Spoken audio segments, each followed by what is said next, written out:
Bien, abrimos un segundo turno para que los comparecientes puedan responder o aportar aquellas precisiones que consideren oportuno.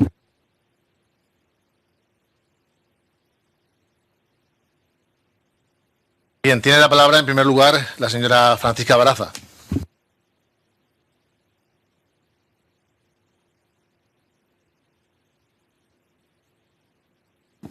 ¿Sí?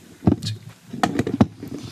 Bueno, voy a entresacar entre todas las planteamientos que han hecho ustedes, las que me toquen a mí, si voy a intentar ser breve.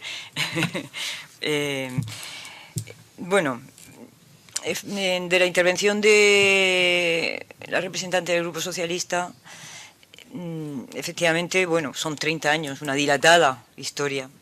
Yo creo que efectivamente se podría haber hecho mucho más. Hemos pasado yo creo que es un sino que tenemos en esta región, no sé por qué, pero hacemos mucha gestión mucha protección de papel, y parece que la gestión pasiva va a suponer que nos va a resolver los problemas, y nos hemos quedado en la protección de papel y nos falta la gestión activa. Es decir, hay que establecer una dinámica de mayor intervención en el territorio. Inevitablemente, aunque eso suponga muchas veces algún tipo de confrontación o no estemos, lógicamente, con todos los sectores en sintonía, porque bueno, las regulaciones y la intervención del territorio que requiere, que precisa, sin más remedio, el velar, entre otras cosas, por el bien general, el bien común, que al fin y al cabo es el que tiene que primar en una administración pública, pues eso genera que efectivamente haya sectores que en determinados momentos pues no estén de acuerdo con algunas de las actuaciones que deban hacerse. Pero yo creo que debe primar sobre todo el interés general, y eso nos lleva a que deberíamos haber desarrollado parte de los instrumentos que la propia ley nos dota y nos dice que tengamos que ejercer. Eso me lleva a lo del mito de Sísifo, que ha planteado el representante de Podemos. Efectivamente, bueno, el mito de Sísifo es muy catastrofista y es desalentador, porque es que no llegan nunca, y eso llega a reventar. Es decir, que efectivamente, pero hemos caído en una fase que efectivamente, si hay que buscar un mito, es el de Sísifo, porque ha habido tantos intentos y hemos llegado a un punto ya de inflexión importante, y a partir de ahí hemos vuelto a reiniciar y a reiniciar y a reiniciar, que efectivamente caemos en la inacción.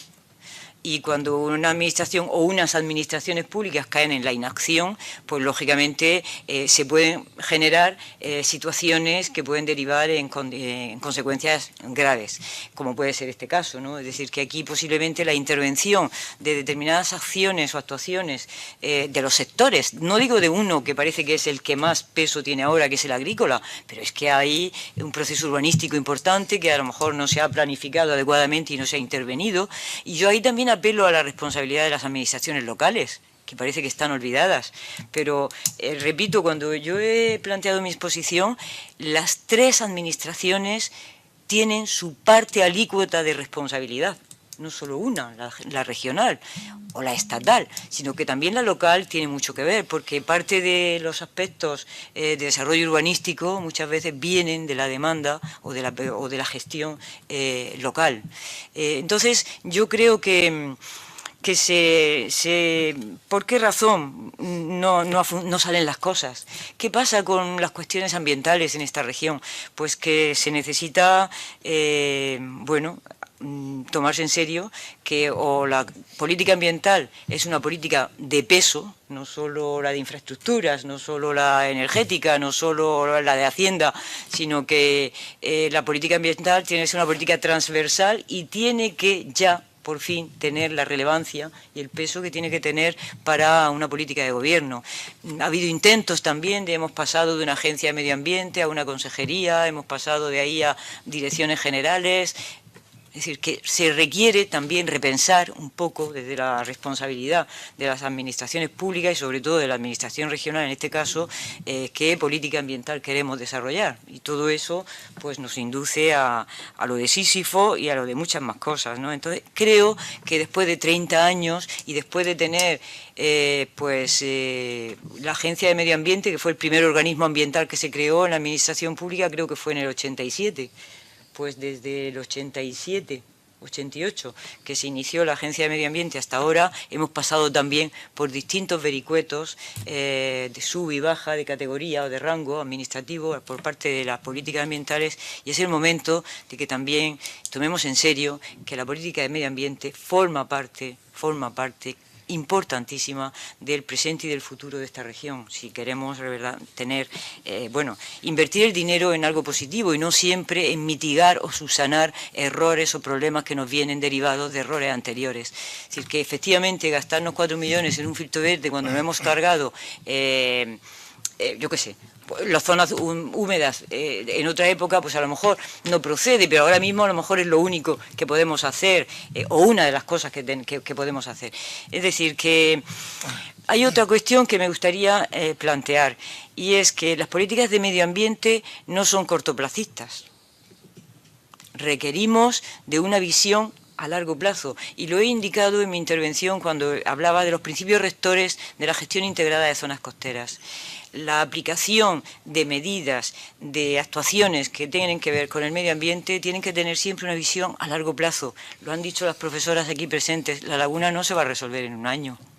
Son procesos naturales que requieren pues una secuencia a largo plazista, y eso a veces choca con las necesidades políticas de dar respuestas inmediatas a las cuestiones. Entonces, en ese sentido, también lo pongo sobre la mesa porque creo que es una cosa a tener que reflexionar. ¿Por qué no hemos avanzado más? Pues porque tampoco, no sé, tenemos miedo a la regulación, y un instrumento de gestión tiene que establecer medidas de regulación.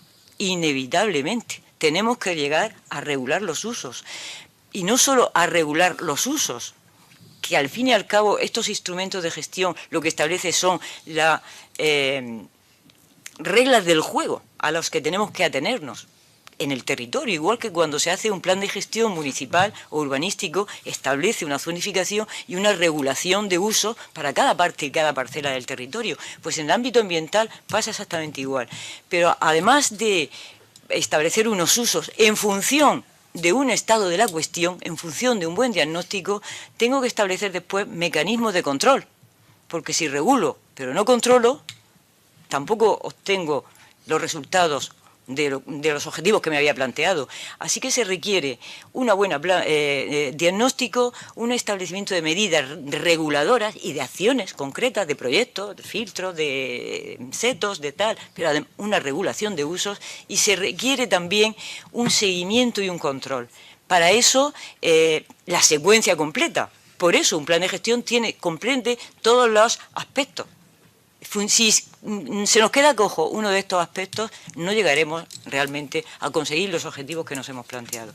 Bien, en ese sentido, cuando me indican el tema de los puertos, que era otra de las cuestiones que me había apuntado aquí, la regulación de puertos. No hay una regulación expresa ahora mismo a nivel de instrumento legal que diga cuántos puertos se pueden poner en el Mar Menor o no. Hay mecanismos para orientar la ubicación o no, o la necesidad de poner más o menos, como es la evaluación de impacto ambiental, que no se ha hablado aquí, es una herramienta fundamentalísima a la hora de establecer cualquier actuación que queramos en el territorio, porque me valora los efectos positivos o negativos de esa infraestructura que tengo. Pero yo recuerdo que hace unos años, desde la Dirección General de Puertos, de la Consejería de Fomento e Infraestructuras, ya se elaboró un borrador de Plan Regional de Puertos.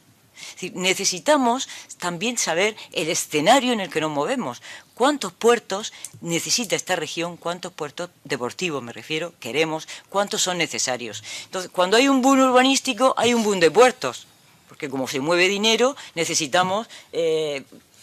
pero no podemos depender de esos ciclos económicos de un bloom por un sitio o un bloom por otro. Entonces requerimos una planificación adecuada. Se necesita un plan regional de puertos, efectivamente, para ver y valorar si es necesario tener más puertos deportivos o no en esta región. Y en ese sentido, en el Mar Menor en concreto, que hay 10 puertos en el interior de la laguna, ya se estableció en el plan de gestión integral, que ha salido a aprobación 2 veces, a aprobación inicial a consultas, ya se estableció unos mecanismos de regulación para establecer si debería haber más o no. De hecho, yo creo recordar que lo que era creación de puertos nuevos no se permitía, la regulación no la permitía. Pero estamos ahí en un impasse porque el plan no se ha aprobado todavía.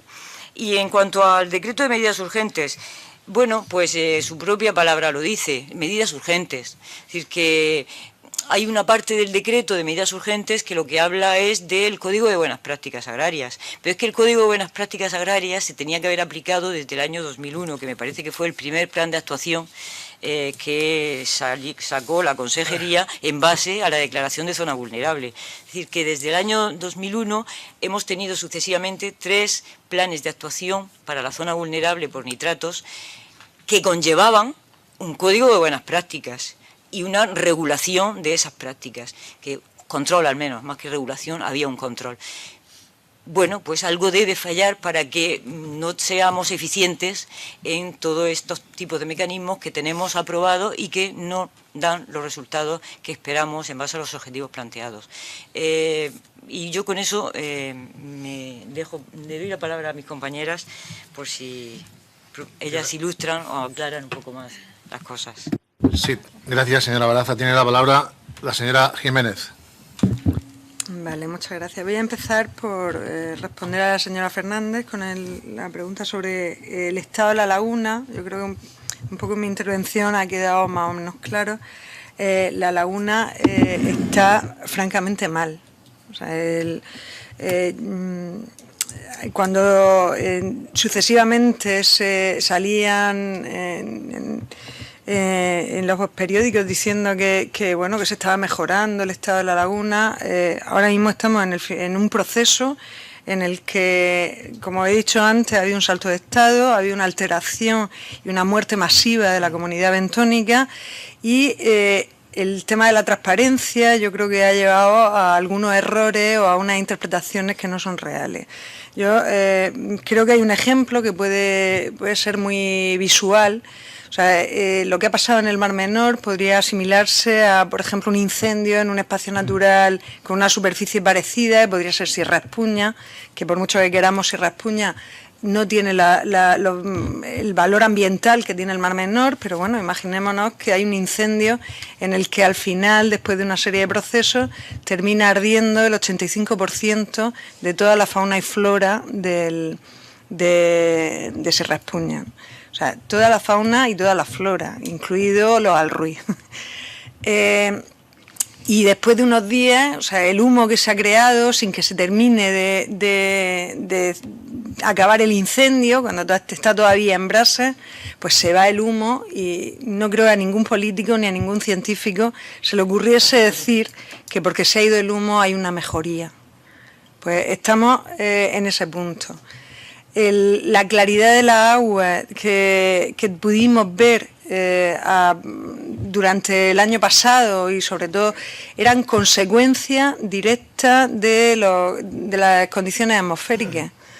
Hubo caída de temperatura, por lo tanto se cortó el crecimiento del fitoplancton, pero tal y como ha dicho mi compañera Rosa Gómez, sigue habiendo nutrientes, siguen entrando nutrientes en la laguna y además hay un reservorio de todos los nutrientes que han ido entrando durante años. Hay una despensa, una biomasa que se está gestando y que en cualquier momento se pueden volver, en función de las condiciones ambientales, a poner en funcionamiento. Por lo tanto, era predecible cuando se salía diciendo a principios de agosto que las aguas estaban más transparentes. O sea, yo creo que a muchos miembros del comité científico se nos ponían los pelos de punta. Porque decíamos, bueno, es cuestión de días, es cuestión de que haya 4 días de altas temperaturas.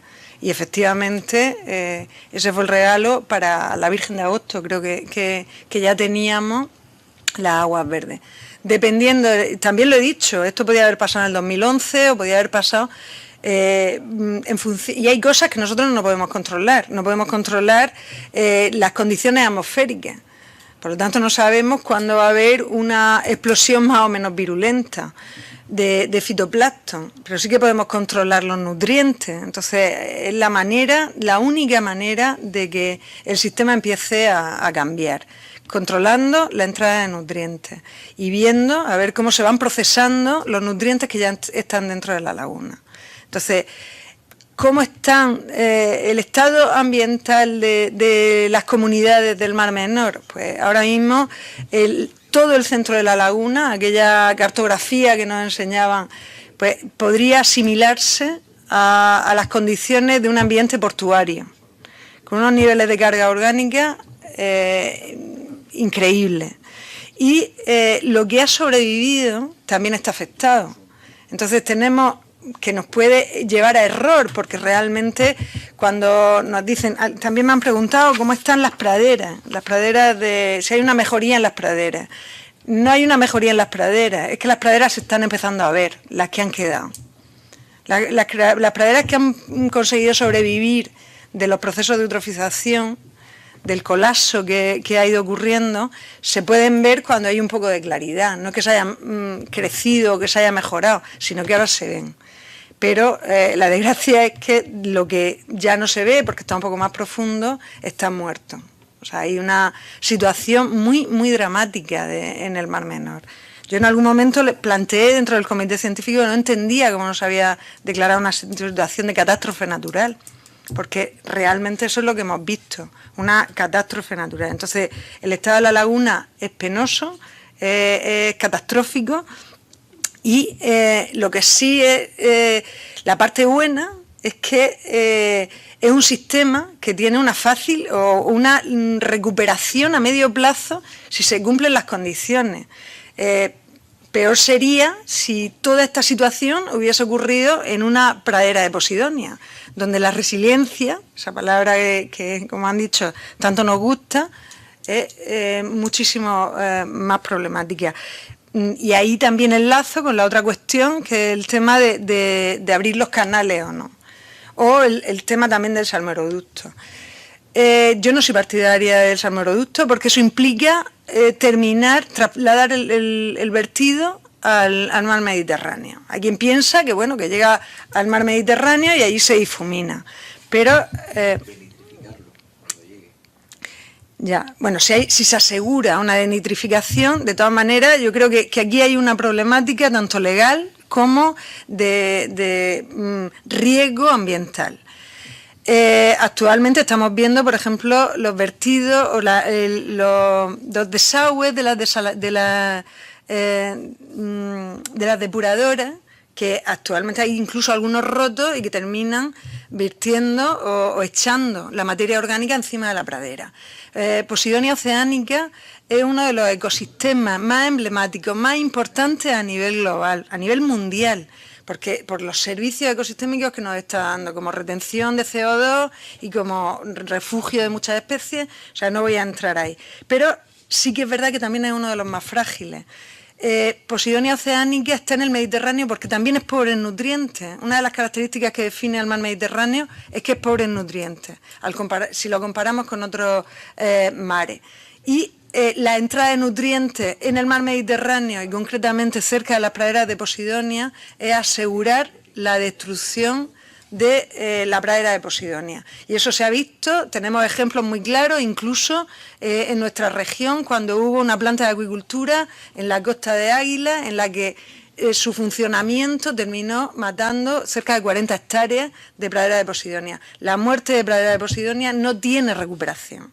O sea, una pradera que hace unos años la declararon como el ser vivo más antiguo, o sea, que sigue vivo, que las mismas praderas que navegaban por encima, los fenicios, siguen estando ahora mismo vivas, pero si se muere no tiene capacidad de recuperación, se muere y se recuperaría en cuestión de siglos. El Mar Menor se puede recuperar en décadas.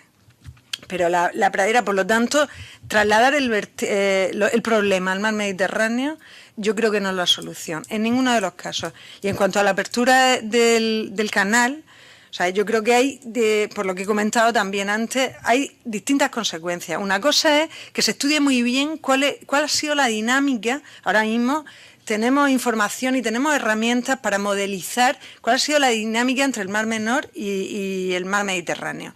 Y se puede saber cuál puede ser la tasa de intercambio sin que llegue a ser problemática. No se puede cerrar totalmente la laguna, pero el abrir en exceso la laguna implicaría una nueva caída de salinidad, por lo tanto que entrasen muchas más especies, que muchas de ellas pueden ser muy dañinas. Podemos crear, en vez de ciertas especies que están provocando eutrofización, además mareas rojas con contaminantes tóxicos, podemos provocar la entrada de especies urticantes, podemos provocar especies patógenas, y la prueba ya la tenemos con el Haplosporidium y la nacra. La nacra, que ha sobrevivido de la eutrofización, no ha muerto por el Haplosporidium porque había un cierto nivel de salinidad que ese patógeno no es capaz de superar. Por lo tanto, eso hacia adentro, pero es que hacia afuera, el abrir los canales implicaría un río de alta salinidad que llegaría sí o sí a las praderas, una de las principales praderas de Posidonia que tenemos en esta región.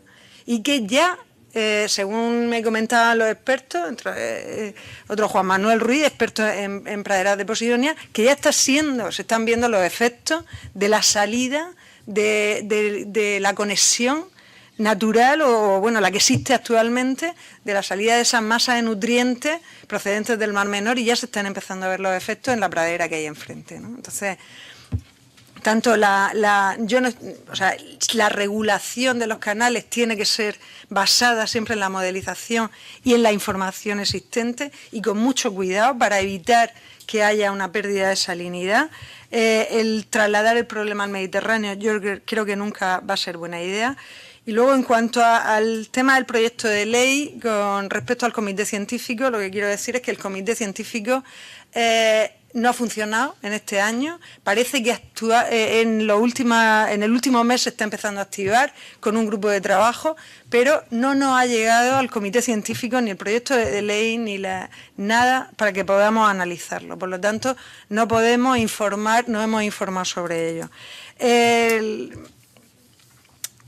Con respecto a los tanques de tormenta, yo también creo, yo no soy ingeniera, pero por la información que tengo y por la dinámica que tiene la zona, el tanque de tormenta es realmente una balsa que recoge, está ideado sobre todo para recoger los primeros contaminantes en las primeras gotas de lluvia que puede haber. El objetivo es retirar pues, los hidrocarburos, sobre todo de los coches que puede haber en las carreteras, en la propia ciudad, y que no lleguen a un sitio. Esto es eficiente cuando las lluvias son leves y pueden ir recogiendo poco a poco y son suaves.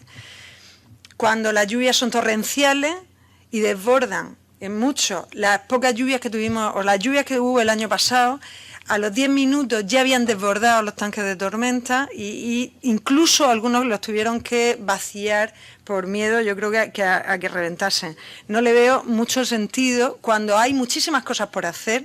Creo que estamos en una situación de urgencia, creo que hay que pensarse muy bien dónde invertir los pocos recursos públicos que hay y dónde hay que invertirlos para ser mucho más eficientes. Y ya, no sé si me queda alguna cosa más por contestar. Creo que con esto ya termino mi intervención. Gracias.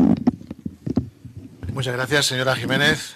Tiene la palabra la señora Gómez Cerezo. Muchas gracias. Bueno, voy a ir por un poco en orden y algunos aspectos que habéis coincidido, que ustedes coincidido, pues voy a sintetizar, ¿vale? Para también ser lo más breve posible. Bien, en cuanto a la entrada de nitratos al Mar Menor, si siguen ocurriendo o no, pues datos que se nos han presentado son de los, paradójicamente, de los pocos, el único estudio que se está realizando ahora mismo en el Mar Menor que ha mostrado y ha presentado resultados al comité científico es el estudio realizado en el CEBAS, es el único que nos ha mostrado resultados, y los últimos resultados que nos mostró al comité científico efectivamente mostraban que a pesar del cierre de los salmueroductos y del bloqueo de las desaladoras, sigue llegando vertido de desaladoras, es decir, efectivamente siguen, de alguna manera están llegando vertidos de desaladoras, ¿vale? Me consta que ahora mismo sobre el terreno se están cerrando tuberías, levantando tuberías para evitar que sigan llegando, porque a pesar de esa clausura, pues está claro que no es tal. La realidad es que no están clausuradas y, bueno, de forma totalmente, bueno, ilegal, pues se están produciendo vertidos. No sé si el 100% de los de antes, no sé, pero están llegando todavía vertidos procedentes de desaladoras, según los informes del trabajo realizado en el CEBAS. Efectivamente, a ver, yo no he dicho, no sé, voy a insistir, quería ser muy clara en este aspecto, yo no he dicho en mi intervención que no se pudiera hacer sostenible o compatible la agricultura con la protección del Mar Menor. He insistido en el modelo actual de agricultura. O sea, no creo que el modelo actual de agricultura, como se está llevando a cabo, sea compatible. Ya a los hechos me remito. Es decir, no hace falta que lo diga yo. Los resultados en claro, no es compatible. ¿Qué es compatible? Es compatible una planificación de la actividad agrícola, de las hectáreas, del tipo de cultivo, del uso del agua. Habría que estudiarlo para poder llegar a ser compatible. Y eso es lo que creo que estamos todos demandando, ¿eh? No eliminar la agricultura de la cuenca del Mar Menor, pero de buscar alternativas, de ser ingeniosos, ser creativos y a ver si entre todos, creo que hay personas formadas y que podrían arrojar luz en este sentido, de buscar alternativas. Lógicamente, otras cuestiones que ustedes me han planteado en relación a infraestructuras, habrá que realizar infraestructuras, pero yo particularmente no me gusta o creo que la línea buena de actuación no es, ahora se me ocurre, oye, hacemos un canal que llevemos, venga, vamos a hacer un canal que llevemos, ay, ahora hacemos esto, vamos a hacer... No, así no podemos ir. Entonces, habría que hacer planificaciones en conjunto. A mí me gustaría ver un plan sobre la mesa que dijera, bien, estamos pensando en tratar los drenajes que se produzcan de parte de la agricultura por esta vía, estos por esto, hacer esto, es decir, todo un plan completo, no ir atajando problemas, ahora esto, ahora un filtro verde aquí, corriendo, ahora lo otro. Entonces, a mí me falta ver eso, me falta ver ese plan integral, consensuado, donde todo esté atajado. Y dentro de ese plan, incidiendo en lo que otras compañeras, por ejemplo Francisca, ha contestado, no es cuestión de la basura la escondo bajo de la alfombra, o la llevo aquí, o la llevo allá. Es buscar, ¿puedo producir menos basura? ¿De qué manera puedo producir menos? ¿Vale? Y luego la que vea que dijéramos, una vez hecho el estudio, esta es la que me quedo, bueno, pues ahora ¿cómo la puedo tratar? Esto es una opinión mía, lógicamente personal, ¿vale? Que creo que, es decir, no puedo decir no a las infraestructuras, no puedo decir no, me parece fatal el canal de pluviales, no. Pero a mí sí me gustaría verlo todo puesto sobre la mesa. Y entonces diría, pues sí, esto parece que va a funcionar, visto todo, ¿no? Con todos los efectos a posteriori, todas las evaluaciones de impacto, de qué va a ocurrir si me lo llevo aquí o qué va a ocurrir. Este plan es el que a mí me gustaría ver y, como miembro del comité científico, me encantaría que nos lo llevasen. En esto he de insistir en lo que ha dicho mi compañera y miembro del comité. El comité no se le... Vamos, básicamente no hemos tomado decisión sobre ningún plan ni sobre ninguna actuación, a pesar de que algunas cosas se han dicho, que sí, los tanques de tormenta, es decir, el comité científico no ha tomado ninguna decisión. El único aspecto que se llevó al comité científico para su valoración fue el tema del sí o no al filtro verde. Una vez que el filtro verde estaba diseñado, se llevó, y después del periodo de alegaciones, sí se llevó al comité científico. En el comité científico se hicieron a su vez más valoraciones de algunos aspectos en los que...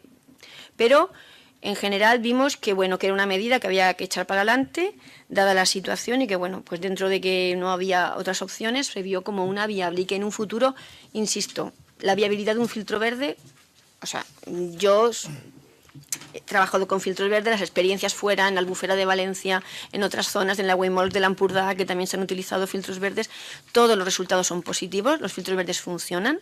Lógicamente, no todo vale para todo, hay que también dimensionar y ver el agua que se trata, pero en general un filtro verde claro que es operativo. Entonces, en esta línea pues se decidió pues dar el paso adelante con el filtro verde, ¿de acuerdo?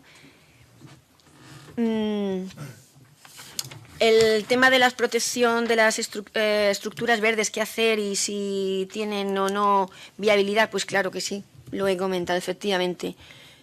Todo aquello que vaya, que la propia naturaleza sea capaz de actuar sin medidas blandas, es decir, lo que hemos comentado, no es necesario hacer grandes infraestructuras, algunas veces habrá que hacerlas, ¿vale? Pero no en principio es necesario todo. Actuaciones blandas, recuperación de los cauces naturales, formación de setos, todo esto iría en la línea, ¿vale? De controlar la contaminación difusa, incrementar la biodiversidad de la cuenca, es decir, tendría beneficios por todas partes. Entonces, claro que sí. Insisto, pues como todo, con una buena planificación y un estudio de dónde, cómo y de qué manera, qué superficie. En cuanto a otra pregunta, sobre qué cantidad de agua subterránea está entrando, bueno, pues esta es la pregunta que espero que el Instituto Geológico y Minero nos resuelva con este estudio que van a realizar. Ellos mismos tenían estudios previos, contradecían los datos, no es un tema fácil, pero ahora el proyecto que van a llevar a cabo, todos esperamos que nos puedan contestar a esta cuestión. Y bueno, yo creo que también, no sé si me he dejado algo, creo que no. Creo que más o menos he contestado a todas las preguntas que se han realizado. Bien, pues muchas gracias, señora Gómez. Yo quería finalmente agradecer a las tres comparecientes su presencia y naturalmente su comparecencia esta mañana en esta Comisión Especial de Empleo. Y por supuesto por sus, perdón, de empleo, del Mar Menor, y por supuesto sus magníficas aportaciones sobre el estado del Mar Menor y sobre todo aquello que le afecta y que le rodea. Muchísimas gracias.